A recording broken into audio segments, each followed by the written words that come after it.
Fala pessoal, tudo bem? Paz do Senhor Jesus. E aí?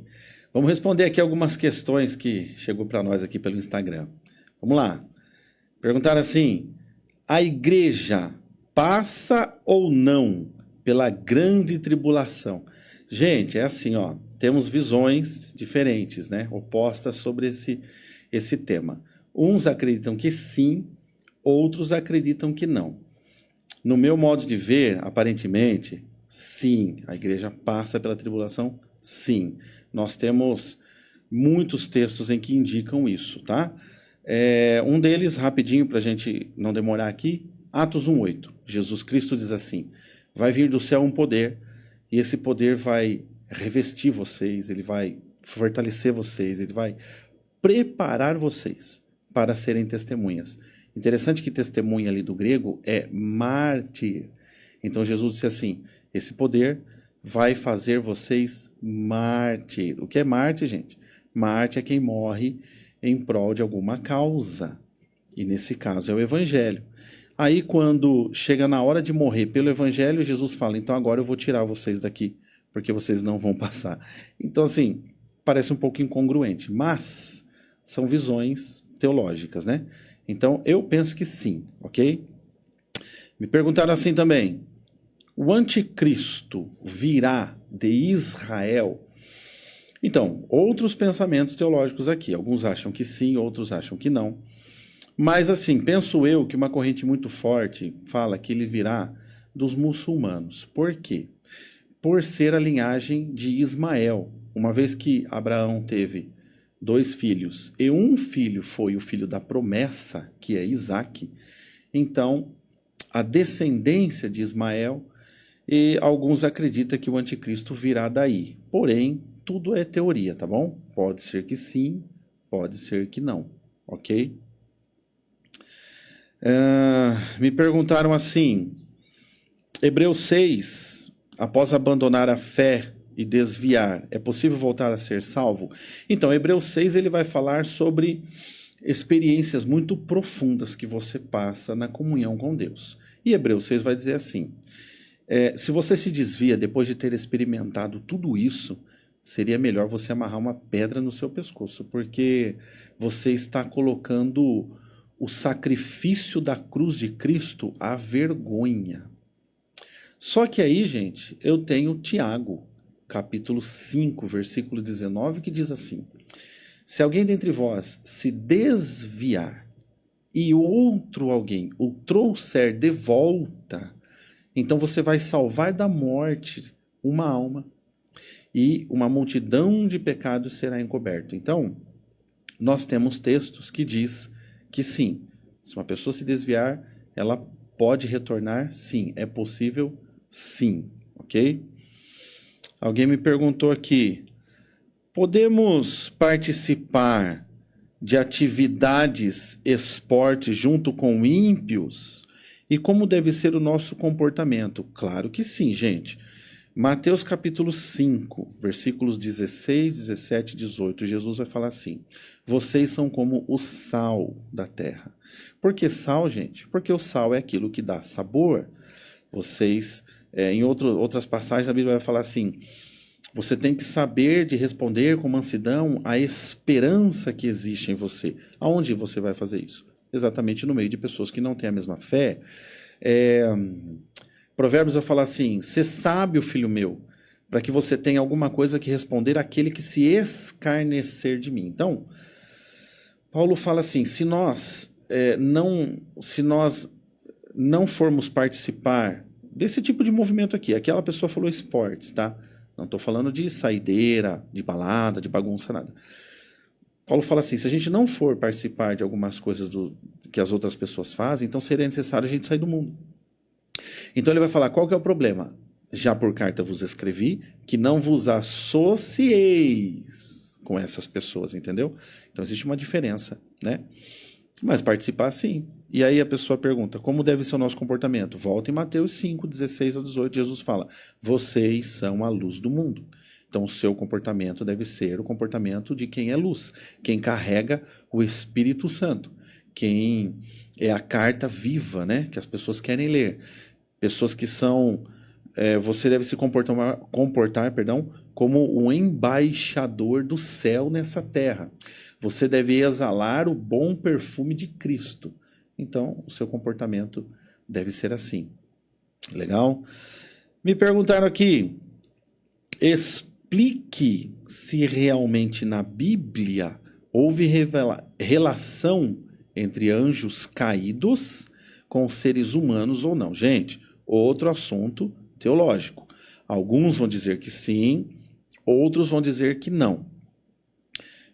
Penso eu que é um pouco difícil. Se você pensar que um anjo fez relação sexual com um ser humano, você precisa pensar que esse anjo... Não estou falando de um demônio incorporar uma pessoa. Nós estamos falando de um anjo materializar.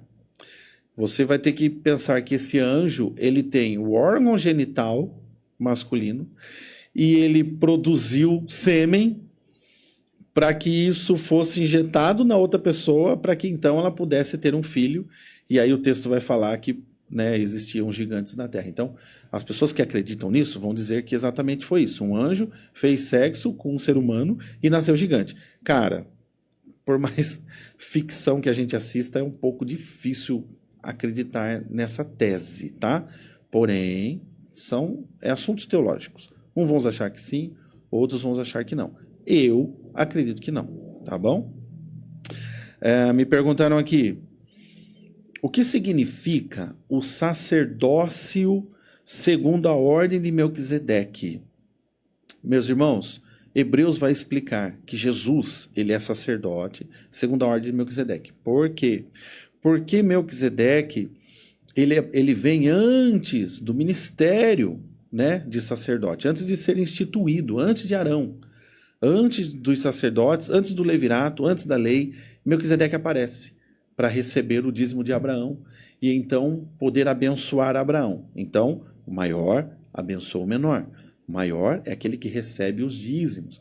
Pelo menos é isso que o texto sagrado mostra. Então, pelo fato de Melquisedeque não ter genealogia, né, não ter ali nada escrito sobre ele, nem pai, nem mãe, ele aparece na história, recebe o dízimo, abençoa Abraão e desaparece da história. Então, atribui-se isso a Cristo, entendeu? Que Jesus, ele é acima, né? Ele vem antes dos sacerdotes. Jesus está acima, é uma ordem maior do que os sacerdotes terrenos, tá? Por isso que o texto sagrado vai dizer que Jesus é sacerdote segundo a ordem de Melquisedeque. Ok? Me perguntaram assim, fala meu pastor, me explica um pouco sobre o pós e o pré-milenismo. Deus abençoe, santo. Gente, pré-milenismo são os irmãos na escatologia que acredita que haverá na Terra um milênio, um período de 1000 anos nessa Terra, depois que Jesus vem. Então Jesus volta, vence o anticristo, isso você vai ver Apocalipse capítulo 16, no Vale do Armagedon, ali existe uma batalha em que Jesus, com o sopro da sua boca, vencerá o anticristo. A partir daí, dar início ao que eles chamam de milênio, um período de 1000 anos. Apocalipse capítulo 20 somente vai falar sobre milênio. Os que creem no pós-milenismo diz que eles acreditam assim, que esse período em que nós estamos vivendo, toda a terra será evangelizada, porque Jesus disse, né, esse evangelho do reino será pregado em todo mundo, em testemunho a todas as gentes. Então virá o fim. Depois que isso acontecer, depois que toda a terra for evangelizada, então dar-se-á o início ao milênio, e Jesus virá depois, entendeu? Não necessariamente um período de 1000 anos, tá? Mas o termo usado é pós-milenismo, mais ou menos isso aí. Deixa eu achar aqui que chegou depois outras duas questões aqui. Pergunta para o santo, por causa do nosso canal Fala Santo. Vai ter um dia que eu vou gravar um vídeo só para explicar essa questão de santo, beleza, gente? Pergunta para o santo. Quando formos para o céu, vamos reconhecer, por exemplo, família, mãe, pai, irmãos? Vamos reconhecer a esposa? No caso da esposa, se formos reconhecer, se ela foi casada e o marido faleceu e depois dela se casou novamente, com quem ela vai estar no céu? Uma vez perguntaram isso para Jesus, exatamente um exemplo como esse, só que falando de vários outros irmãos. E Jesus disse assim, que lá no céu ninguém se casa e ninguém se dá em casamento. Até porque, gente, lá no céu seremos espírito. Então, o espírito é espírito, não tem desejos carnais, ok? Agora, quanto a reconhecer, vamos lá. Eu vejo na Bíblia duas formas. Pode ser que sim e pode ser que não. Explico. Isaías capítulo 65, verso 17, a Bíblia diz assim, lá não haverá lembrança das coisas passadas. Então, peraí, se não haverá lembrança no novo céu e na nova terra, então possivelmente eu não vou lembrar. Primeira parte da minha resposta. Segunda parte, Jesus Cristo ele fala assim, ó, naquele dia virão pessoas do Oriente, do Ocidente, e assentar-se a uma mesa com Abraão, Isaque e Jacó. Aí, vamos lá, eu penso assim, eu pergunto, da onde eu conheço Abraão, Isaque e Jacó? Se não for do tempo em que eu estive aqui nessa terra, lendo a Bíblia, vivendo e pregando e ouvindo pregações e ensinamento bíblico sobre Abraão, Isaque e Jacó. Então, se eu na mesa vou assentar com eles, é necessário no mínimo que eu os conheça, porque você já pensou, você não os conhece. Aí você chega na mesa, tem lá 3 velhinhos, barbudo, ancião, sei lá o formato deles. Aí você vai olhar para eles, tudo bem, ok, aí, Pai Senhor? Quem são vocês? Então, assim, você entendeu? O que eu penso com isso? A Bíblia se contradiz? Nunca, gente. A Bíblia é a palavra de Deus. Mas isso é algo que está explicado em Eclesiastes 7,14. Se não for isso, depois eu corrijo nos comentários. Que diz assim, ó, Deus fez esse em oposto àquele. Para quê? Para que o homem nada descubra do que virá. Então, são mistérios em que Deus deixou na Bíblia Sagrada. Nós só saberemos lá, entendeu? Pode ser que sim, pode ser que não. Me perguntaram assim, se Deus já determinou todos os nossos dias, não importa o que façamos, isso não mudará? Então, eu penso que se você estiver perguntando do dia em que você vai deixar esse mundo, né? O dia da sua morte, sim, não importa o que você faça. Como o pastor Cláudio Duarte fala, que todos têm uma senha, ninguém sabe a hora que essa senha será chamada, né? Mas uma hora ela é chamada. Você pode estar em qualquer lugar do mundo, do planeta Terra. Pode ser da mais diferente forma a maneira que você vai deixar esse mundo, né? Existem N formas de você deixar esse mundo. Nada vai mudar, porque é Deus quem está no controle de todas as coisas, né? Agora, se a sua pergunta for, Deus determinou todos os meus dias, mas eu vou colher aquilo que eu planto, aí sim. Aí é uma lei que Deus estabeleceu para a humanidade. De Deus ninguém zomba, isso está escrito em Gálatas 6,7. De Deus ninguém zomba, aquilo que o homem plantar, ele vai colher. Por mais que todos os meus dias estão estabelecidos nessa terra, aquilo que eu plantar, eu vou colher. E aí Deus não interfere. Você vai colher, porque ele já estabeleceu a lei, né? Já está estabelecida a lei. Deus, como rei, selou a lei com o seu anel, já era. Você vai colher o que você plantou, tá? Mas os nossos dias estão contados, sim, porque Deus é soberano, né? Sabe de todas as coisas. Pessoal, foram essas questões que chegaram. Muito obrigado. Deus abençoe e até o próximo vídeo. Fala, santo! Valeu!